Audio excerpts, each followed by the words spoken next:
Hello friends, welcome to Trupti's Biology. Today's topic is human reproduction. So, human are sexually reproducing and viviparous.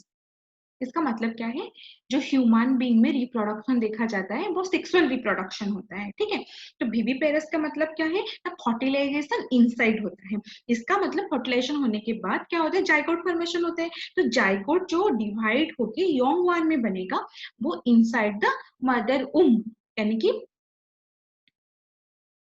Organism की अंदर uterus में develop होगा। उसी nature को हम viviparous बोलते हैं। तो इसका ऑपोजिट क्या है? ओविपारस। ये आपको पता होगा। ओविपारस मतलब क्या है? जो लोग डायरेक्टली एग देते हैं और उनका फर्टिलाइजेशन आउटसाइड होता है। तो विविपारस में क्या होता है ना, जो विविपारस में आपका यंग वन मतलब बेबी डायरेक्टली आता है, लेकिन उसका जो फर्टिलाइजेशन इनसाइड होता है। बस यही डिफरेंस है ओविपारस एंड विविपारस में, ठीक है। तो ये जो रिप्रोडक्शन सिस्टम है, इसमें पहले मैं बोली फर्टिलाइजेशन। ये जो फर्टिलाइजेशन का जो स्टेज है, आपका प्री फर्टिलाइजेशन होता है एक, और फिर फर्टिलाइजेशन होता है, उसके बाद पोस्ट फर्टिलाइजेशन होता है। ये सारी चीज आप आपकी जो पहला चैप्टर है, आप उसी चैप्टर में ही पढ़ चुके होंगे, जो रिप्रोडक्शन इन ऑर्गेनिज्म। तो इसके बारे में हम ज्यादा डिस्कस नहीं करेंगे, हम डायरेक्टली चलते हैं हमारा ह्यूमन रिप्रोडक्शन के ऊपर। तो ह्यूमन रिप्रोडक्शन में जो है वो बहुत फेजेस देके जाता है। तो वो सारे फेजेस के बारे में हम डिटेल्स बात करेंगे आज, ठीक है। तो जो पहला होता है वो क्या होता है? आपका गैमेटोजेनेसिस होता है, ठीक है। गैमेटोजेनेसिस मतलब क्या है? जेनेसिस का मतलब क्या है? फॉर्मेशन होता है। तो गैमेट, यहाँ पे गैमेटोजेनेसिस पे क्या हो गया? आपका formation of gamete. Okay, gametogenesis मतलब सिंपली आपका गैमेट फॉर्मेशन होना। तो ये दो तरह की होता है। एक हो गया आपका स्पर्मेटोजेनेसिस और दूसरा हो गया आपका oogenesis। स्पर्मेटोजेनेसिस में क्या फॉर्मेशन होगा? स्पर्म फॉर्मेशन होगा। और oogenesis में क्या होगा? एक फॉर्मेशन होगा, ठीक है। तो स्पर्मेटोजेनेसिस जो हो गया आपका मेल गैमेट, ओके, और oogenesis हो गया आपका फीमेल गैमेट। तो ये हो गया हमारा पहला स्टेप और पहला फेज ह्यूमन रिप्रोडक्शन का, जो हो गया आपका गैमेटोजेनेसिस। तो सेकेंड फेज क्या है? सेकेंड फेज है आपका इंसेमिनेशन। मतलब क्या है ना, जो आपका एक फॉर्मेशन मतलब एक और स्पर्म फॉर्मेशन हो गया, तो ये क्या होगा? आप transfer of form into the female genital tract. मतलब कि आपका जो स्पर्म है वो जाके ओवम को फर्टिलाइज करेगा। तो उस चीज को हम बोलते हैं क्या? आपका इंसेमिनेशन। ओके, तो और सिंपली हम बोल सकते हैं ट्रांसफर ऑफ मेल गैमेट। ये भी हम बोल सकते हैं कि इंसेमिनेशन। तो पहला स्टेप आपका क्या हो गया? गैमेटोजेनेसिस। फिर सेकेंड फेज आपका है इंसेमिनेशन।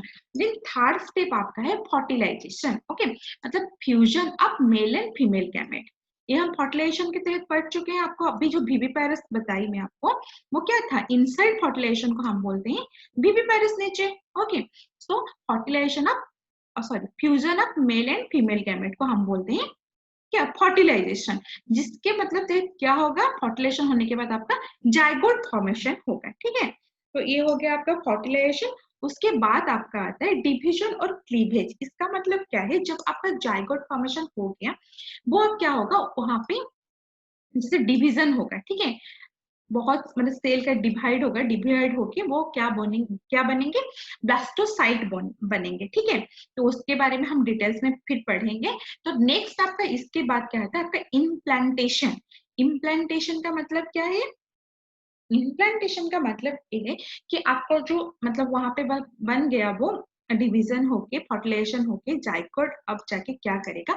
आपका यूटेराइन वॉल में वो अटैच हो जाएगा। उसको बोलते हैं इम्प्लांटेशन और इम्प्लांट करना, ठीक है। तो attachment of that zygote into the uterine wall is known as implantation. Okay, तो उसके बाद आपका आता है प्लासेंटेशन। इसका मतलब क्या है? कि आपका जो प्लासेंटा फॉर्मेशन होगा उसको हम बोलते हैं प्लासेंटेशन, ठीक है। तो उसके बाद जो है आपका नेक्स्ट स्टेप है क्या? वो है आपका गैस्ट्रुलेशन। तो इसका मतलब क्या है? ये गैस्ट्रुलेशन फेज है क्या? जैसे कि आपका ये एक अर्ली एम्ब्रियोनिक डेवलपमेंट होता है, जो कि हर एक एनिमल में होता है। और ये कहाँ से शुरू होता है? आपका जो अभी मैं ब्लास्टोसाइट बोली, वहां से ब्लास्टुला एक सिंगल लेयर का रहता है, वो मल्टी लेयर स्ट्रक्चर में डिवाइड होके बनेगा। तो उसको हम बोलते हैं गैस्ट्रुला। ओके, और ये पूरा प्रोसेस को हम बोलते हैं गैस्ट्रुलेशन। तो देखिए यहाँ पे मैं लिखी हुई है, gastrulation is A phase early in the embryonic development of most animal during which single layer blastula is recognized into a multi-layer structure known as gastrula. Okay.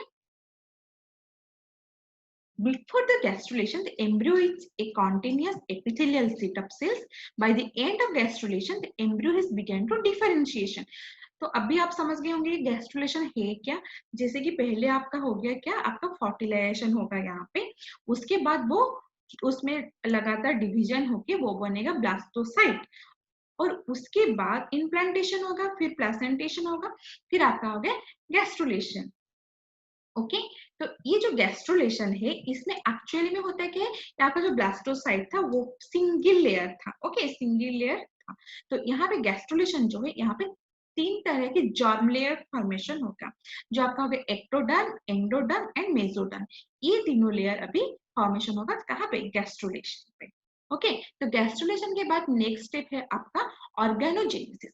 तो ऑर्गेनोजेनेसिस फिर क्या है आपका, ऐसे तीनों जो जॉर्म लेयर वो बन गया, तो अब भी क्या होगा, वहां पे लगातार डिवीजन होके आपका जो ऑर्गन बनेगा, जैसे कि आपका आई, हैंड, लेग, जो सारे ऑर्गन होते हैं वो धीरे धीरे बनेगा, तो उसको हम बोलते हैं ऑर्गेनोजेनेसिस।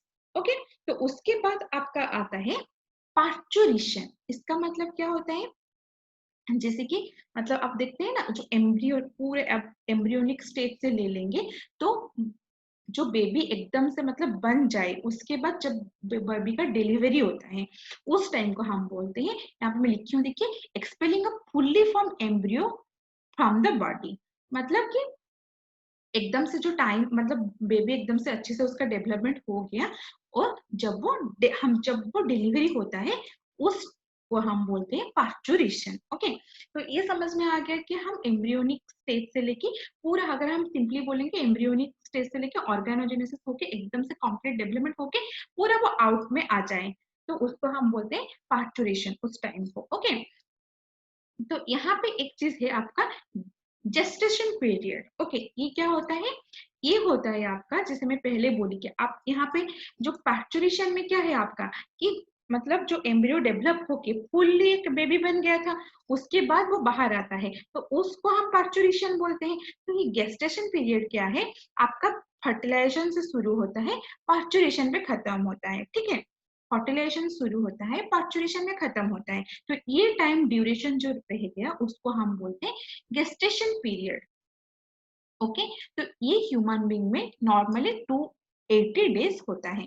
ठीक है, तो आज हम क्या क्या डिस्कस कर लिए कि जो हमारा ह्यूमन रिप्रोडक्शन है उसमें कितना सारा फेजेस देके वो जाता है। जैसे कि आपका पहला हो गया गैमेटोजेनेसिस, फिर हो गया इंसेमिनेशन, फिर फर्टिलाइजेशन, फिर डिवीजन और क्लीवेज, देन आपका इम्प्लांटेशन, और इम्प्लांटेशन के बाद आपका प्लासेंटेशन, प्लासेंटेशन के बाद गैस्ट्रुलेशन, उसके बाद ऑर्गेनोजेनेसिस, उसके बाद पार्चुरेशन।